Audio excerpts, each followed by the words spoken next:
Alright, so today I'm going to be reviewing for you the KitchenAid Professional 550 Plus that I got from Costco. It comes with 4 different accessories, and just for your reference, I want to make sure you know that this is the model number KV25MEX0B5. So, as you can see, this is a pretty sizable mixer, pretty good size. The box itself is at a height of about 19 inches. And the width is about 17 inches. My depth here on this particular is about 13 inches. We'll go ahead and take a look at this and open it up for you. Get rid of some of the tape that we have. And then on future videos, the plan is going to be for, if you like the way I'm showing you this, that maybe you ask some questions so we can show you some of the functionalities of the actual mixer itself. And I'm going to go ahead and open it up. It's a little harder doing it with one person doing the video, so I'll do my best to try to get this thing out. So a good way to slide it out is to, just put it on its side, like I just did there, and kind of slip it out. That way you have the ability to kind of get to it and take a look at some of the components. So here's one of the first components. This is going to be your batter mixer here, so we'll kind of set that there for you. The next part, we can just take the box here off. And then once you have it out, it's very easy to just kind of lift it out and tilt it over. And as you can see, the next component of the mixer, which is probably the reason I bought this bad boy, is to mix some bread for you guys. So we'll set that one here. And then once you have it out, you can just easily slip out the second portion of the box. Now, as you can see, this is a pretty big mixer.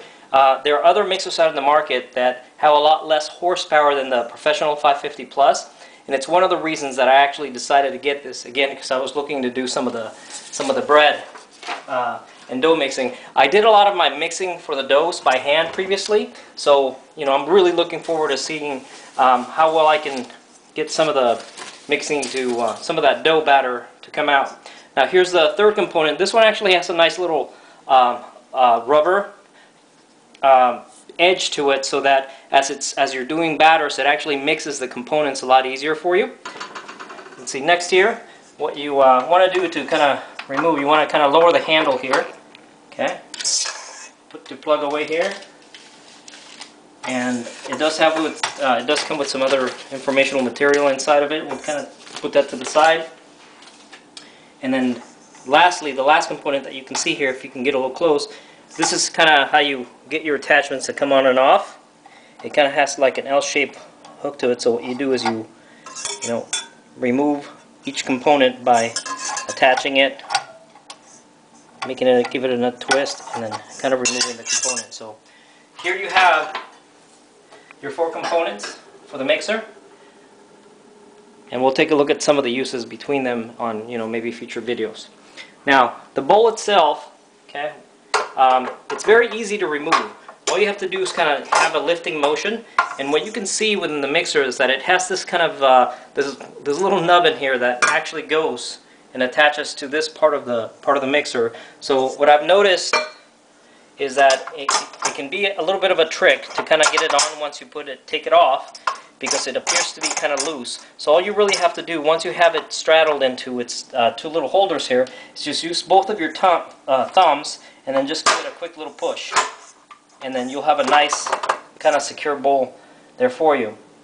Another thing that I noticed about this mixer is, I'll show you, if we go ahead and put the whisk back on, for example.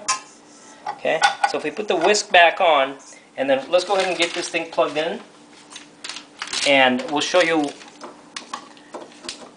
some of the way to adjust the mixer. So once you lift, this locks into place very nicely, and if you can show here, you can see that the mixer actually has the different settings. So I'm going to go ahead and put this on our lower setting, and I want you to pay attention to the sound of the whisk kind of touching the side of the bowl or the bottom of the bowl. So this will get a little loud, so I'll try to see if you can hear me. So right now it's mixing, but as you can hear, my whisk is not really touching the bottom of the bowl. So there's a way to really adjust that, so I'll show you that very quickly.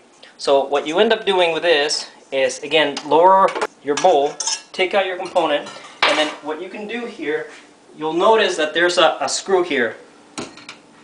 kind of pointing at it here. So there's a screw that sits here. And so the way it works, if you go counterclockwise, it'll actually raise your bowl. So if you go counterclockwise, your bowl will actually go up a little bit once you lift the bowl. So let me show you.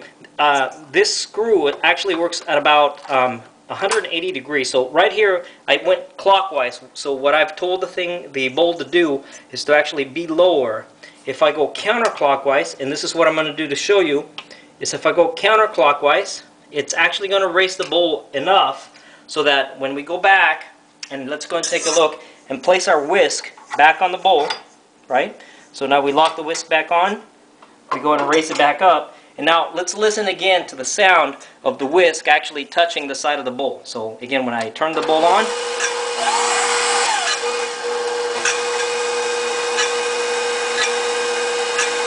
there's a little bit of that rasping on the side of the whisk, which means that, you know, obviously the whisk is touching the side a little bit better. Another benefit of the machine really is that it also has this expansion port where you can put a lot of different attachments to it, so that as you get more creative with your cooking, you can add attachments. You can you can mix your own pasta, and then actually you can put an attachment that actually creates the pasta maker, so it'll actually spaghetti out your pasta. You can do a grain mill and many other attachments like a food grinder, etc. So again, this is a great machine, a lot of horsepower, 575 watts.